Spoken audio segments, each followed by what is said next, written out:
नमस्कार। कोरापुट सरकारी महाविद्यालय अवसरप्राप्त इतिहास विभागीय मुख्य तथा जातीय दृष्टिबाधित संघ ओडिशा शाखार अवैतनिक इनक्लूसिव शिक्षा निर्देशक प्रोफेसर कामाक्षी प्रसाद दास महोदयଙ୍କର लेट्स नो हिस्ट्री बा चलंतु जानिबा इतिहास माध्यम छात्र छात्री मानक पई झरी आसीथिबा सीबीसीएस पाठ्यखसड़ा संबलित संक्षिप्त प्रश्नोत्तर कार्यक्रम उपस्थापन मु नीलिमा दास आपण मानकु स्वागत करुछि। आज आमे सुनिबा शिवाजी संपर्क रे। भारतीय शासन व्यवस्था को समृद्धि पथरे आगे नेबा पाई ଯେଉଁ ବୀରଜାତି ଏକଦା ନିସ୍ୱାର୍ଥପର କର୍ମ ତତ୍ପରତା ଦ୍ୱାରା ମୋଗଲ ସାମ୍ରାଜ୍ୟ ବିରୁଦ୍ଧରେ ଶିବାଜୀଙ୍କୁ ଦେଶ ପ୍ରୀତିର ଭାବନାରେ ତଲ୍ଲୀନ କରିଥିଲା ଏବଂ ଭାରତକୁ ସ୍ୱାଭିମାନ ପଥରେ ପ୍ରଧାବିତ କରିଥିଲା, ସେହି ମରହଟ୍ଟା ଜାତି ସମ୍ପର୍କରେ ଆଜିର ପ୍ରଶ୍ନୋତ୍ତର।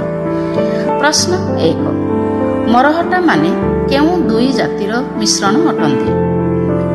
ଉତ୍ତର ଆର୍ଯ୍ୟ ଓ ଦ୍ରାବିଡ଼ ଜାତିର। ପ୍ରଶ୍ନ 2, ମରହଟ୍ଟା ମାନଙ୍କର ଅଭ୍ୟୁଦୟ କେଉଁ ଶତାବ୍ଦୀରେ ହୋଇଥିଲା? ଉତ୍ତର ସପ୍ତଦଶ ଶତାବ୍ଦୀରେ। ପ୍ରଶ୍ନ 3, ମରହଟ୍ଟା ଶବ୍ଦ କେଉଁ ଶବ୍ଦରୁ ଉତ୍ପତ୍ତି? ଉତ୍ତର ମରହଟ୍ଟା ଶବ୍ଦର ଉତ୍ପତ୍ତି ରଥ ବା ମହାରଥ ବା ରାଷ୍ଟ୍ର ବା ମରାଠାରୁ ଆନିତ। ପ୍ରଶ୍ନ 4, ମରହଟ୍ଟା ରାଜ୍ୟର ସମୃଦ୍ଧି ପାଇଁ କାହାର ଭୂମିକା ଗୁରୁତ୍ୱପୂର୍ଣ୍ଣ ଥିଲା? ଉତ୍ତର ଶିବାଜୀଙ୍କ। ପ୍ରଶ୍ନ 5, କେଉଁ ଅଞ୍ଚଳର ବାସିନ୍ଦାଙ୍କୁ ମରହଟ୍ଟା ନାମରେ ନାମିତ କରାଯାଇଥିଲା?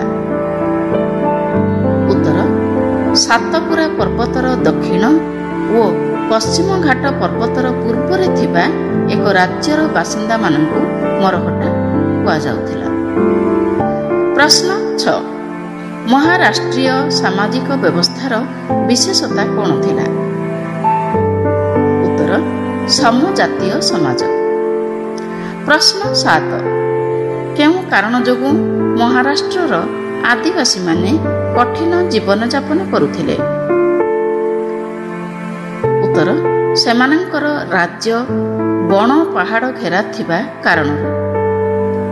ପ୍ରଶ୍ନ 8, ମହାରାଷ୍ଟ୍ରୀୟ ସମାଜରେ ଅଧିବାସୀମାନଙ୍କର ଚିନ୍ତାଧାରା କାହିଁକି ଉନ୍ନତ ଥିଲା?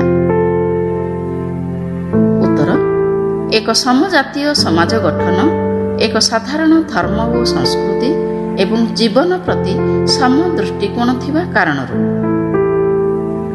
ପ୍ରଶ୍ନ 9, କେଉଁ କାରଣ ଯୋଗୁଁ ମହାରାଷ୍ଟ୍ରୀୟ ସମାଜର ଅଧିବାସୀମାନେ ଜାତି ପ୍ରୀତିରେ ଉଦ୍ବୁଦ୍ଧ ହୋଇଥିଲେ? ଉତ୍ତର ସେମାନଙ୍କ ଭକ୍ତିମୂଳକ ସାହିତ୍ୟ ଓ ଧର୍ମ ସେମାନଙ୍କୁ ଜାତୀୟ ପ୍ରେରଣାରେ ଅନୁପ୍ରାଣିତ କରିଥିବା କାରଣ। ପ୍ରଶ୍ନ 10, ମରହଟ୍ଟା ମାନଙ୍କ ମଧ୍ୟରେ କେଉଁମାନେ ଜାଗରଣ ଆଣିଥିଲେ? ଉତ୍ତର ତୁକାରାମ, ରାମଦାସ, ବାମନ ପଣ୍ଡିତ, ଏକନାଥଙ୍କ ଭଳି ସାଧୁ ସନ୍ଥ ମାନେ। ପ୍ରଶ୍ନ 11, ମରହଟ୍ଟା ମାନଙ୍କୁ ଏକତ୍ରିତ କରିବାରେ କାହାର କବିତା ପଂକ୍ତି ସାହାଯ୍ୟ କରିଥିଲା? ଉତ୍ତର ତୁକାରାମଙ୍କର। ପ୍ରଶ୍ନ 12, କେଉଁ କାରଣ ଯୋଗୁଁ ମରହଟ୍ଟା ମାନେ ଯୁଦ୍ଧ କ୍ଷେତ୍ରରେ ସାମରିକ ଦକ୍ଷତା ହାସଲ କରିଥିଲେ? ଉତ୍ତର ଗୋଲକୁଣ୍ଡା ଓ ବିଜାପୁର ସୁଲତାନ ମାନଙ୍କ ଅଧୀନରେ ଚାକିରି କରି। ପ୍ରଶ୍ନ 13, ମରହଟ୍ଟା ଶକ୍ତିର ଅଭ୍ୟୁତ୍ଥାନ କେଉଁ ଧର୍ମାତ୍ମାଙ୍କ ସମୟରେ ସମ୍ଭବପର ହେଲା? ଉତ୍ତର ଶିବାଜୀଙ୍କ ସମୟରେ।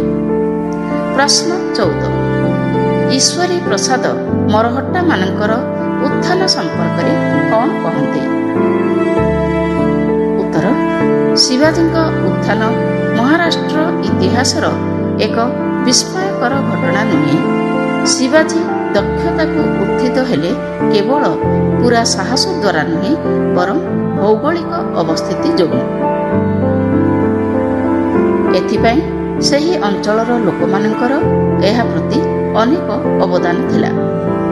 ପ୍ରଶ୍ନ 18 ଶିବାଜୀଙ୍କର ଅଷ୍ଟପ୍ରଧାନ କେଉଁମାନେ ଥିଲେ? ଉତ୍ତର ପେଶୱାର, ଅମାତ୍ୟ ବା ମଜୁମଦାର, ୱାକିଆ ନାଭିସ, ସାମନ୍ତ ବା ଦବିର, ସଚିବ, ପଣ୍ଡିତ ରାଓ, ସର୍ ଇ ନବୁଆତ ଓ ନ୍ୟାୟାଧୀଶ। ପ୍ରଶ୍ନ 16 ମରହଟ୍ଟା ମାନେ କେଉଁ ଉପାୟରେ ଆତ୍ମରକ୍ଷା କରୁଥିଲେ? ଉତ୍ତର ମରହଟ୍ଟା ମାନେ ଗରିଲା ଯୁଦ୍ଧ ପ୍ରଣାଳୀ ଅବଲମ୍ବନ କରି ସହଜରେ ମୋଗଲ ଆକ୍ରମଣକୁ ପ୍ରତିହତ କରି ଆତ୍ମରକ୍ଷା କରୁଥିଲେ। ପ୍ରଶ୍ନ 17 କେଉଁ କାରଣ ଯୋଗୁଁ ମରହଟ୍ଟା ମାନେ ମୋଗଲ ସାମ୍ରାଜ୍ୟ ବିରୋଧରେ ଯୁଦ୍ଧ କରିଥିଲେ? ଉତ୍ତର ଶିବାଜୀଙ୍କର ପ୍ରେରଣାରେ ଉତ୍ସାହିତ ହୋଇ ମହାରାଷ୍ଟ୍ରକୁ ସ୍ୱତନ୍ତ୍ର କରିବାରେ ମରହଟ୍ଟା ମାନେ ମୋଗଲ ସାମ୍ରାଜ୍ୟ ବିରୋଧରେ ଯୁଦ୍ଧ କରିଥିଲେ। ପ୍ରଶ୍ନ 18 କେଉଁ କାରଣ ଯୋଗୁଁ ମରହଟ୍ଟା ରାଜ୍ୟର ଉତ୍ଥାନ ହୋଇଥିଲା?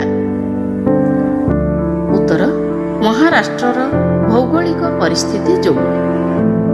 ପ୍ରଶ୍ନ 19 ମରହଟ୍ଟା ମାନଙ୍କ ଚରିତ୍ରର ବୈଶିଷ୍ଟ୍ୟ କ'ଣ ଥିଲା? ଉତ୍ତର ମରହଟ୍ଟା ମାନେ ଅତ୍ୟନ୍ତ କର୍ମଠ, ବଳିଷ୍ଠ ଓ ଦେଶବତ୍ସଳ ଓ ନିର୍ଭୀକ ଥିଲେ। ପ୍ରଶ୍ନ 20 କେଉଁମାନଙ୍କ ଧାର୍ମିକ ଚିନ୍ତାଧାରା ଦ୍ୱାରା ମରହଟ୍ଟା ମାନେ ଅନୁପ୍ରାଣିତ ହୋଇଥିଲେ? ଉତ୍ତର ତୁକାରାମ, ଏକନାଥ ଓ ବାମନ ପଣ୍ଡିତଙ୍କ ବୈପ୍ଳବିକ ଚିନ୍ତାଧାରା ସମସ୍ତ ମରହଟ୍ଟାଙ୍କୁ ଅନୁପ୍ରାଣିତ କରିଥିଲା। ଆଜି ପାଇଁ ଏତିକି, ପୁଣି ଆସିବି ଆଗାମୀ ଅଧ୍ୟାୟରେ। ସେ ପର୍ଯ୍ୟନ୍ତ ବିଦାୟ ନେଉଛି। ନମସ୍କାର।